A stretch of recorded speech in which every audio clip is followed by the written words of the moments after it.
Hello नमस्कार दोस्तों, कैसे आप लोग? आशा करते हैं आप लोग अच्छे होंगे। देखिए, अगर आपने EMRS में फॉर्म भरा है, इन सब में से किसी भी पोस्ट के लिए principal, PGT, TGT, female staff nurse, hostel warden, accountant, junior secretarial assistant, lab attendant, मतलब इसमें से किसी भी पोस्ट के लिए आपने फॉर्म अप्लाई किया है, तो मैं आपको बता दूं कि यहाँ पर जो इसका नोटिफिकेशन है, इसके मुताबिक क्या लिखा गया है कि अगर आप OBC कैटेगरी से बिलोंग करते हो, सबसे पहले बात तो आपको 24 और 25 सेशन वाला जो है कास्ट सर्टिफिकेट चाहिए। ठीक है, सेंट्रल लेवल कास्ट सर्टिफिकेट, मतलब कि आपका यहाँ पर जो कास्ट सर्टिफिकेट है लेटेस्ट वाला आपसे मांगा गया।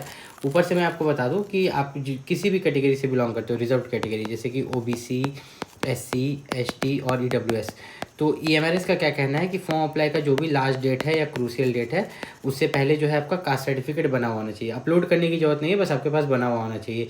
ये EMRS का कहना है। ठीक है, एकलव्य मॉडल रेसिडेंशियल स्कूल जिसमें आप फॉर्म भर रहे हो, ठीक है। और ये नियम भी है कि आप मान लो जो भी फॉर्म भर रहे हो जिस दिन, तो उस दिन आपके पास ये सर्टिफिकेट है तब ना भर रहे हो। ऐसा नहीं है कि फॉर्म भरने के बाद आप सर्टिफिकेट बनवा रहे हो।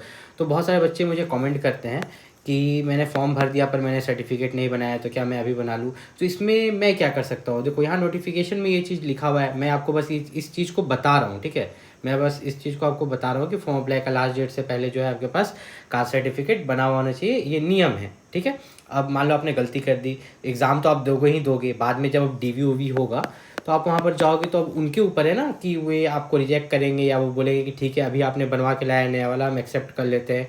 लेकिन जो नोटिफिकेशन में लिखा है वही मैंने आपको बताया था। आपको पैनिक करने की कोई जरूरत नहीं है, आप एग्ज़ाम की अच्छे से तैयारी कीजिए। आपको बस बनवा के रखना है कि हाँ आपके पास बना हुआ होना चाहिए। लेकिन नोटिफिकेशन के अकॉर्डिंग लास्ट डेट से पहले इन्होंने बनवाने बोला था।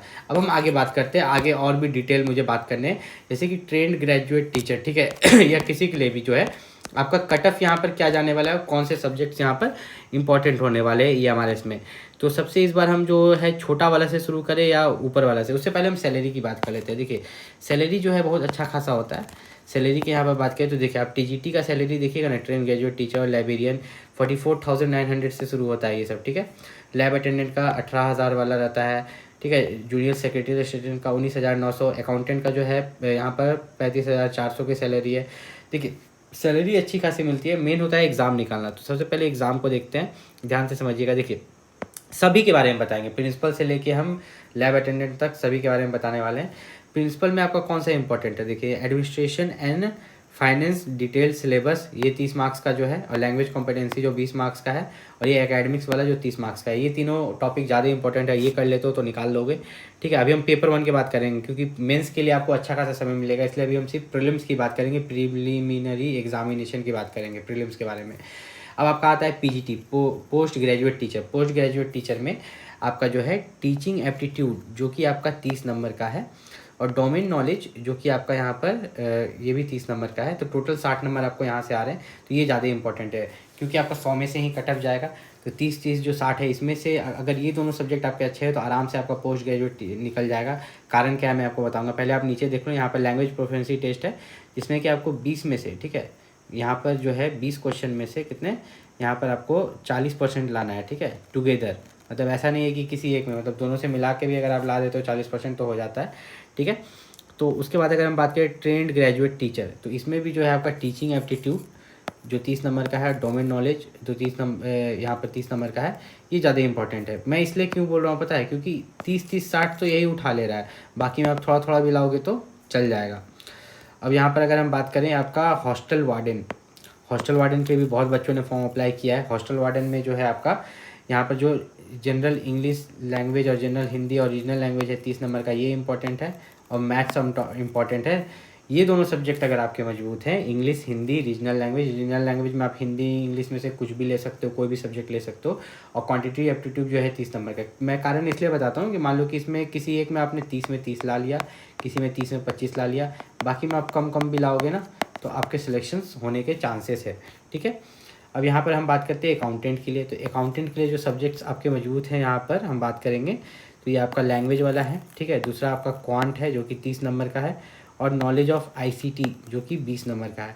अब जो बच्चा नॉलेज ऑफ ICT नहीं कुछ कर सकता, ठीक है, तो उसके लिए रीजनिंग एबिलिटी है। ठीक, उसके बाद हम बात करेंगे female staff nurse.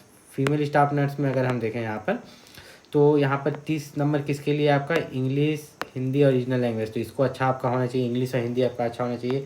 Quantitative aptitude के लिए 30 नंबर, और रीजनिंग और आईसीटी में से कोई एक अच्छा होना चाहिए, ठीक है। नहीं भी होगा तो इधर से आप बहुत नंबर उठा लीजिएगा, उधर कम कम भी लाइएगा तो चलेगा। मतलब इसमें अगर आप 10-10 भी लाइएगा, इसमें 5 भी लाइएगा, तब भी आप इन दोनों को जोड़ के अच्छा खासा नंबर आप ला लीजिएगा। उसके बाद यहाँ पर अगर हम लोग देखें तो ये आपका जूनियर सेक्रेटरियल असिस्टेंट, देखिए मैंने यहाँ पे एक्सप्लेन भी किया है कि अगर आप यहाँ 25 रीजनिंग और मैथ्स में 25-25 यहाँ पर 50 में से 40 ला लेते हैं, बाकी में से इतना इतना लाइएगा, तब भी आपको 75 आता है। 100 में से जो 75 है वो एक एवरेज स्कोर रहेगा जनरल कैंडिडेट्स के लिए, जो उतना मार्क्स आपको लाना ही लाना होगा। लैब अटेंडेंट के लिए आपका जो है रीजनिंग और मैथ्स, ठीक है, क्योंकि उसमें से 25-25 क्वेश्चन पूछे जा रहे हैं। अब यहाँ पर जो है आपका एग्ज़ाम जो होगा EMRS का OMR सीट पर होगा। तो आपको क्या करना है कि EMRS के लिए, ठीक है, EMRS के लिए जो भी आपका सब्जेक्ट है उन सभी के लिए जो बुक है, मैंने इस वीडियो के डिस्क्रिप्शन लिंक में दे दिया है बुक का लिंक, आप जाके बुक को परचेस कर सकते हो, ठीक है। EMRS के लिए जो भी बुक है, आपका PGT के लिए बुक दे दिया है मैंने, TGT के लिए दे दिया है, फीमेल स्टाफ नर्स के लिए, हॉस्टल वार्डन के लिए, सभी के लिए मैंने बुक का लिंक वीडियो के डिस्क्रिप्शन में डाल दिया है, वहाँ से जाके आप बुक को परचेस कर सकते हो। और बुक फिर बाज़ार से OMR सीट खरीद के लिए आना, और फिर जाके OMR सीट पर आपको प्रैक्टिस करना है ज़्यादा से ज़्यादा। जितना ज़्यादा प्रैक्टिस करोगे उतना ज़्यादा एग्जाम निकलने का चांसेस रहेगा। जो भी बुक मैंने दिया है वो सभी अच्छे बुक है सभी सब्जेक्ट के लिए। किसी सब्जेक्ट का बुक डालने भूल गया होगा, ठीक है, तो आप नीचे कमेंट करके बता सकते हो, मैं उसका भी बुक डाल दूँगा।